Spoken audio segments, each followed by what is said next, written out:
நெல் பார்த்தீங்கன்னா அறுவடைக்கு தயாராகிடுச்சு. இன்னும் ஒரு 15 நாள் இதெல்லாம் காயணும், நல்லா காயணும். காஞ்சதுக்கப்புறம் நெல் அறுவடை தான்.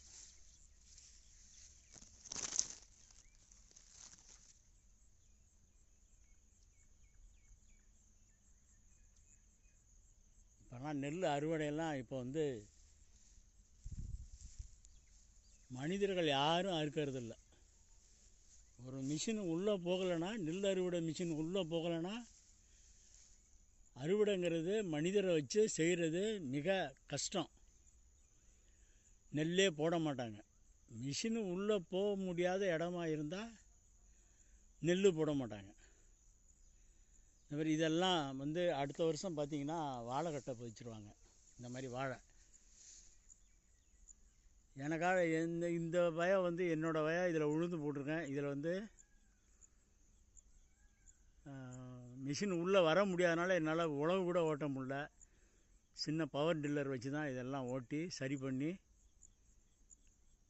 உளுந்து போட்டேன். இப்போ தான் ஒரு வாரம் ஆகுது, முளைக்க ஆரம்பிச்சிடுச்சு. அதேமாரி மிஷினை வரலைன்னா, டிராக்டர் உள்ளே உழவு வரலைன்னா, பழைய ஏரெல்லாம் கிடையாது இந்த காலத்தில். ஏரெல்லாம் அழிஞ்சு போச்சு. மாடு ஏறு எல்லாம் அழிஞ்சு போச்சு. எல்லாம் மிஷின் மயமாகி போச்சு. எல்லாத்துக்கும் மிஷின். இது இல்லாட்டியும் விவசாய புரட்சி நடக்காது. அடுத்தடுத்த அப்டேட்டுக்கு வரணும் தானே. ஓகே, இது எல்லாம் இந்த வயலை அறுத்தோடனே அடுத்தது இந்த மாதிரி வாழை போட்டுருவாங்க. ஸோ இந்த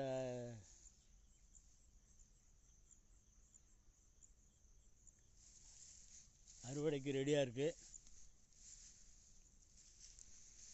தண்ணி விடுறதை நிறுத்திடணும். ஒரு மாதத்துக்கு முன்னாடி நெல் பிடிச்ச உடனே எல்லாம் தண்ணி விட நிறுத்தி காய போட்டுடணும்.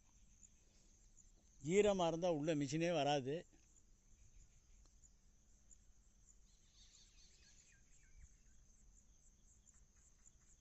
இதெல்லாம் உள்காடு. முன்னாடி ரோடு ஓரமாக இருக்கிறதெல்லாம் பிரச்சனை கிடையாது. உள்காடெல்லாம் அடுத்தவங்க என்ன செய்கிறாங்கன்னு பார்த்து தான் விவசாயம் பண்ணணும். ஓகே, நன்றி மக்களே, மீண்டும் பார்ப்போம். இது பார்த்திங்கன்னா ஏற்கனவே வாழையாக இருந்தது. அழிச்சிட்டு நெல் போடலான்னு பார்த்தா உள்ள மிஷினு அறுவடை மிஷினு வர்றப்பெல்லாம் ரொம்ப சிரமமாகிடும் பின்னாடி. அதனால் அழிச்சிட்டு மறுபடி எகைன் உளுந்து போட்டிருக்கேன். பார்த்திங்கன்னா இதெல்லாம் ஒரு வாரத்து பயிர், 7 நாள் உளுந்து இப்போ தான் முளைக்க ஆரம்பிச்சிருக்கு.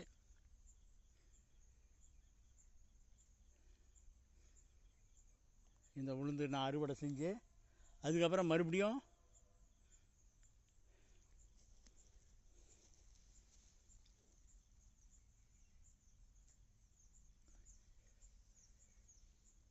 வாழை பதிக்க போகிறேன்.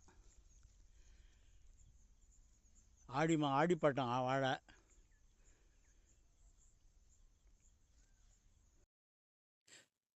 வணக்கம் தோழர்களே, அடுத்த பதிவில் சந்திப்போம்.